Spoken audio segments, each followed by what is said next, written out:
Connaissez-vous la différence entre une eau minérale naturelle et une eau de source? Je me présente rapidement, donc je m'appelle Apiti Sephora, juriste agricole de profession et j'ai travaillé à la direction juridique d'une multinationale du secteur de l'eau. Et aujourd'hui, j'ai envie d'aborder ce sujet de l'eau, du coup avec vous, pour un peu éclairer la différence entre eau minérale naturelle et eau de source.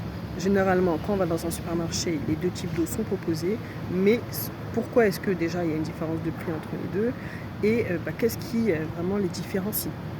Tout d'abord, il faut savoir que l'eau minérale naturelle, c'est une eau qui provient de sources souterraines protégées, donc vraiment l'eau est naturellement pure, tandis qu'une eau de source, elle peut provenir d'une source, mais également d'un forage. Aussi, s'il y a certaines impuretés dans une eau de source, on peut chimiquement, entre guillemets, la purifier.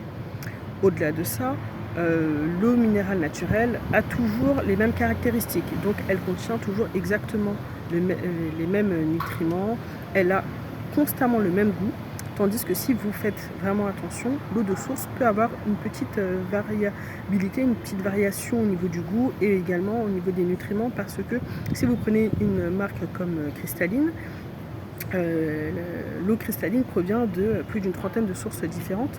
Par contre, si vous prenez de l'eau de la marque Evian, l'eau Evian vient toujours de Evian. L'eau Volvic, qui est également une eau minérale naturelle, vient toujours de Volvic. Donc voilà, un peu les deux grosses différences. Si vous voulez, je peux développer un peu plus le sujet de l'eau. N'hésitez pas à me le dire en commentaire et je me ferai un plaisir d'aborder ce sujet plus longuement avec vous.